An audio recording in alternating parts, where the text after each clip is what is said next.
book existed. It was written by a man who lived on an island off the coast of Greece. It described a device powered by steam. It described gears and pistons and pressure and the conversion of heat into motion. It was written in the 1st century of the Common Era. It was not rediscovered for 1700 years. By then, the Industrial Revolution had already happened without it. The man who wrote it was named Hero of Alexandria. His book survived. Most of what he knew did not. There was a library once, in a city at the mouth of the Nile. It gathered knowledge the way a harbor gathers ships. Everything docked there eventually. It held a calculation of the Earth's circumference, accurate to within 1%. It held a model of the solar system with the sun at the center. It held records of surgery, of astronomy, of engineering, of philosophy. It held answers to questions that the rest of the world would spend centuries asking again from scratch. Then it was gone. The story most people know says it burned. One fire, one night, one catastrophe. The truth is stranger, the truth is slower, and the truth says something about us that the fire story does not. Alexandria was not an accident. It was designed. Alexander of Macedon chose the site himself on the 25th of January, 331 years before the Common Era. He walked along the Egyptian coast and drew the outline of the city in the sand with grain. He did not live to see it built. His general Ptolemy took Egypt after Alexander died. Ptolemy understood something that conquerors rarely understand. Military power fades. Intellectual power compounds. He decided to make Alexandria the place where every idea in the known world came to rest. The city sat at the crossroads of the ancient world. Ships from Greece, from Persia, from India, from Rome, from Carthage all passed through its harbor. Every ship carried cargo. Ptolemy's agents met the ships. They had standing orders. Any ship carrying books was to be brought to the library. The books would be copied. The originals would be kept. The copies would be returned to the ships. The library did not ask, it acquired.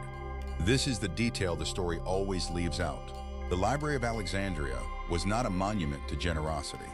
It was built on a policy of institutional theft, and what it stole, it transformed into something the ancient world had never seen. A single place where a scholar could read, in the same week, a Greek play, an Egyptian medical text, a Babylonian astronomical table, and a Persian philosophical treatise. The library did not just collect knowledge. It created the conditions under which knowledge could collide with other knowledge. That collision was the point. Ptolemy I planted the idea. His son made it real. Ptolemy II, who ruled Egypt from 283 to 246 years before the Common Era, hired a man named Demetrius of Phaleron to design the institution. Demetrius had been the governor of Athens. He had studied under Aristotle. He understood what a library could be. Not a warehouse for scrolls, a living instrument of inquiry. He designed the Maltion, the home of the Muses, as a research institution surrounding the library itself. Scholars were invited from across the Greek-speaking world. They were given housing, food, a stipend, and unlimited access to the collection. In exchange, they were expected to think. The first scholars arrived. They brought their own manuscripts with them. They began to argue with each other. That arguing was the first sign the plan was working. The library's first great director was a man named Zenodotus of Ephesus. He faced a problem no one had faced before. He had tens of thousands of scrolls. They needed to be organized. He invented a system. He divided the collection by subject. He assigned each scroll a shelf mark. He created the first catalog of a library in the ancient world. This was not a minor administrative task. It was an act of intellectual creation. Organizing knowledge means deciding what knowledge is. It means deciding what belongs next to what. It means deciding, by implication, what questions can be asked. The catalog Zenodotus created shaped how the scholars who followed him thought. The scholars who followed him changed everything. Eratosthenes of Cyrene arrived in Alexandria around 240 years before the Common Era. He was appointed the third head of the library. He was a geographer, a mathematician, a poet, and a historian. He was also, by any reasonable measure, one of the most remarkable minds of the ancient world. He calculated the circumference of the earth. He did it with a stick. He knew that on the summer solstice, at a town called Syene in southern Egypt, the sun shone directly down a well at noon. No shadow. He measured the shadow of a stick in Alexandria at the same moment. He calculated the angle. He calculated the distance between the two cities. He did the mathematics. His result was 25,052 miles. The actual circumference of the Earth is 24,901 miles. He was off by less than 1%. He did this 2,200 years before the first satellite. Aristarchus of Samos had been there before him. Aristarchus proposed, in approximately 280 years before the Common Era, that the Earth moves around the Sun, not the other way around. His work was available in the library. It was read, it was not believed, not by most scholars, not for 1,700 years. This is the question the library forces us to ask. What does it mean to have the right answer and not act on it? The library contained the heliocentric model of the solar system. The library contained a calculation of the size of the Earth, precise enough to navigate by. The library contained Hero's steam engine. None of it produced an industrial revolution in the ancient world. The knowledge was there. Something else was not. By the first century of the Common Era, the library held an estimated 400,000 to 700,000 scrolls. Estimates vary because no complete catalog survived. The scale was unlike anything else in the ancient world. A single scholar could read, in Alexandria, works that existed nowhere else on Earth. The library attracted the best minds the Greek-speaking world produced. Archimedes may have studied there. Euclid certainly worked in Alexandria. His Elements, the foundational text of geometry, for 2,000 years was written there. Hypatia of Alexandria taught philosophy and mathematics in the city in the 4th century of the Common Era. She was one of the last great scholars the city produced. She was also one of the first to understand what was already happening to the institution she served. The library was still there, but it was changing. The city was changing around it. The world was changing around the city. The Roman conquest of Egypt in 30 years before the Common Era shifted the center of gravity of the ancient world. Rome was not indifferent to Alexandria.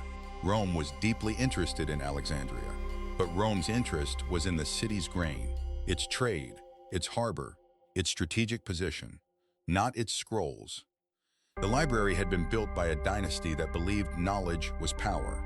It was now administered by an empire that had already decided what power looked like. The gap between those two beliefs was widening. Nobody noticed it yet. The fire story begins here. Julius Caesar entered Alexandria in 48 years before the Common Era. He was pursuing a political rival named Pompey. He became entangled in a dynastic dispute between Cleopatra and her brother. During the fighting that followed, fire broke out near the harbor. Ancient sources disagree on what burned. Some say it was ships. Some say it was warehouses holding scrolls destined for Rome. Some say it was a portion of the library itself. The historian Plutarch, writing a century later, said 40,000 books were destroyed. Other sources do not mention books at all.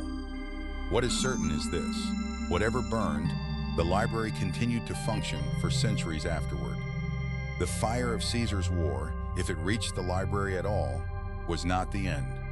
It was barely the beginning. The more significant damage came from something less dramatic: funding. The Ptolemaic kings had supported the library because it served their ambitions. It made Alexandria the intellectual capital of the Mediterranean. That made Alexandria powerful. When Rome took Egypt, that logic disappeared. The emperors who followed had no particular reason to fund a Greek research institution in a conquered province. The stipends became irregular. The invitations to foreign scholars became rare. The copying program, the systematic acquisition of every book that arrived in the harbor, slowed. No single decision ended it. No emperor ordered the library closed. It simply became, over decades, less than it had been. The scrolls were still there. The institution that gave them meaning was quietly leaving. The 3rd century of the Common Era was not kind to Alexandria. The Roman Emperor Aurelian put down a rebellion there in 272 of the Common Era. The fighting destroyed the Bruchion quarter of the city. The Bruchion was where the library and the Mauchion had been located. The extent of the damage is unknown. Ancient sources are incomplete. What we can say is that after Aurelian's campaign, the Mauchion is not mentioned again in the historical record as a functioning institution. The library may have survived in some reduced form. It may have been relocated. It may have continued in the libraries attached to temples throughout the city. What it was not after the 3rd century was what it had been. Then came the Serapeum.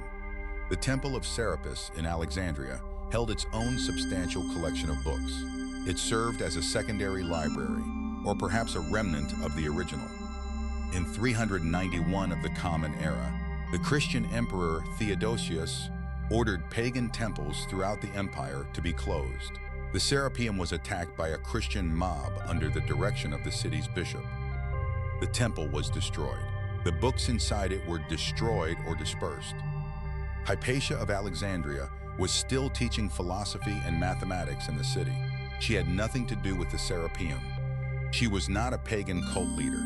She was a scholar with influential students, a reputation for wisdom, and the misfortune of existing at the intersection of theological and political conflict in a city becoming dangerous for independent thinkers. In 415 of the Common Era, she was pulled from her carriage by a Christian mob. She was beaten to death. Her death marked something, not just a murder.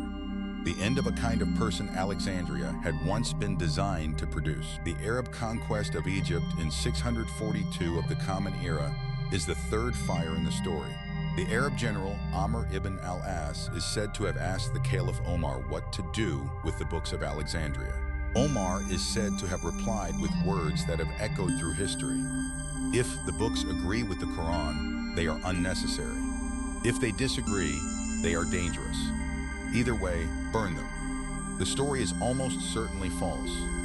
It appears in sources written centuries after the conquest. No contemporary source records it. The Arab conquerors of the 7th century were not historically enemies of scholarship. The great Arab translation movement of the 8th and 9th centuries preserved and transmitted enormous amounts of ancient knowledge. If the library had still existed in its original form in 642, the Arab scholars who came later would almost certainly have treasured it. The most likely truth is this: by the time the Arabs arrived, there was nothing significant left to burn. The great library had not been destroyed. It had been neglected into irrelevance over the course of 3 centuries. The scrolls had decayed, the copying had stopped, the scholars had gone elsewhere. The institution had faded so gradually that no one had bothered to record its ending. That is the actual tragedy. Not fire, not conquest, indifference. A civilization had built something extraordinary. Then, over generations, it had simply stopped caring about it. By the time anyone thought to ask where the library had gone, it was already gone. Hypatia of Alexandria was born sometime around 355 of the Common Era. She was the daughter of the last known director of the museum. She taught in the tradition of the Platonic school. She wrote commentaries on mathematics and astronomy. Her students came from across the Mediterranean. Some of them became bishops.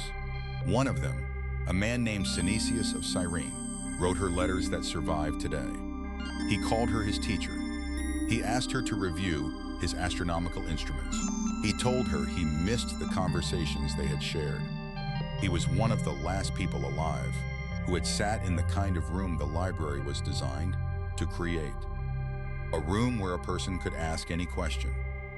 A room where the answer might already be written down somewhere on a shelf.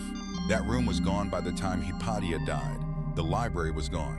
What remained were fragments, copies of copies of copies, scattered across monasteries and private collections. Enough to give the medieval world a glimpse of what had existed. Not enough to rebuild it. No one came back for the scrolls. We know what was lost, not all of it. But enough.